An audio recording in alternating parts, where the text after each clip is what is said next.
कभी कभी वो सोचने बैठ जाती। बहुत सी बातें चलती उसके दिमाग में। सुहानी जब भी कभी अपने माता पिता के घर जाती थी तो उसका सामान पहले से दोगुना होकर आता था, लेकिन उसने कभी भी अपने ससुराल में ये जताया नहीं, क्योंकि मायका भी उसका, माँ बाप भी उसके और सामान भी उसका, तो जताना कैसा।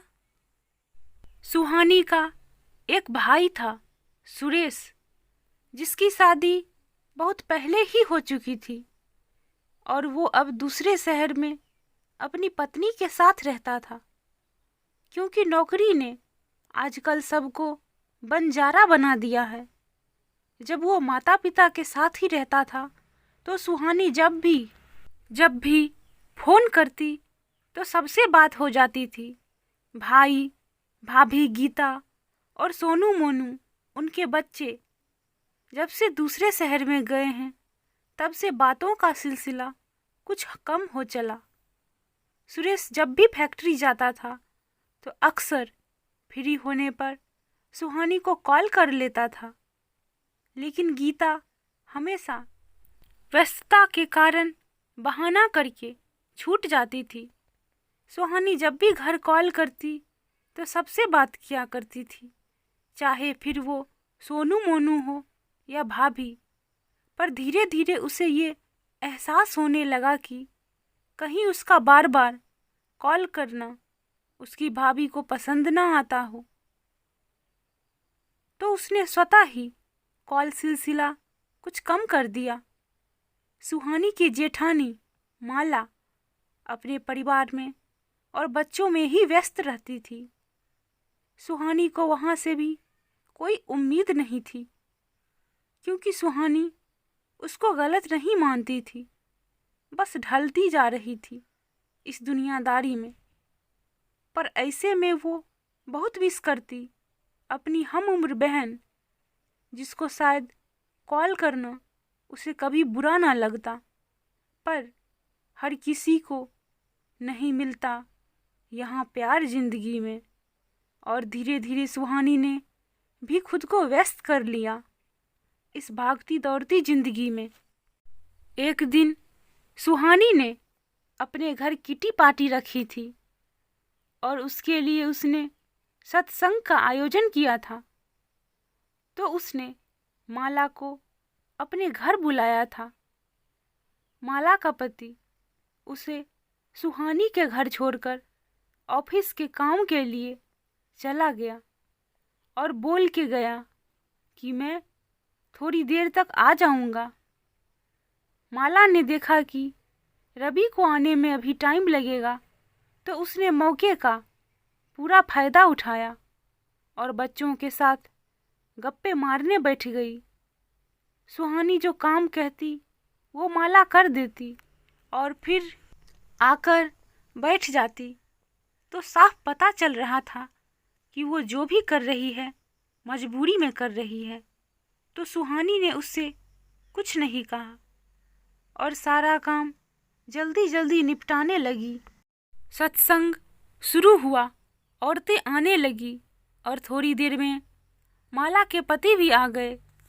तो माला ने उसे देखते ही काम शुरू कर दिया और औरतों के बीच कानाफूसी भी शुरू हो गई कि सुहानी की तो मौज है, उसे माला का सहारा मिल जाता है, हमें तो सब कुछ अकेले ही करना पड़ता है। ये सब बातें सुहानी के कानों में पड़ी तो उसे बहुत बुरा लगा, क्योंकि सारा काम उसने खुद ही किया था। पर उसने इस बात पर चुप रहना ठीक समझा। कुछ दिनों बाद सुहानी की भाभी का जन्मदिन था, तो सुहानी ने उसे बहुत अच्छे से मुबारकबाद दी और उसके दूसरे शहर में होने के बावजूद उसके लिए अच्छा सा तोहफा लेकर गई। लेकिन उस दिन उसकी भाभी ने उससे बहुत अच्छे से बात नहीं की, तो उसे लगा कि शायद किसी बात से उनका मूड ठीक नहीं होगा। लेकिन कई बार उसने ये देखा कि जब उसका भाई सामने होता था तो भाभी अच्छे से बात करती थी, लेकिन जब वो सामने नहीं होता तो उसका मूड खराब होने का नाटक देखना पड़ता था। सुहानी एक दिन बहुत उदास बैठी थी। तभी उसकी सहेली आ गई तो सुहानी ने उसका स्वागत किया और उसके लिए चाय बनाकर सब कुछ नॉर्मल दिखाने लगी। तो उसकी सहेली ने पूछा कि कुछ बात है जो तुम्हें परेशान कर रही है। तब सुहानी ने उसे सारी बात बताई। उसकी सारी बातें सुनने के बाद कृति उसकी सहेली ने कहा, देखो सुहानी, सम्मान हर रिश्ते में होना चाहिए, फिर चाहे वो छोटा हो या बड़ा। और अगर सामने वाले को आपका सम्मान करना नहीं आता तो आपको भी एक कदम पीछे हटाकर उसे ये एहसास दिलवा देना चाहिए। अब सुहानी को समझ आ गया था कि उसे क्या करना है।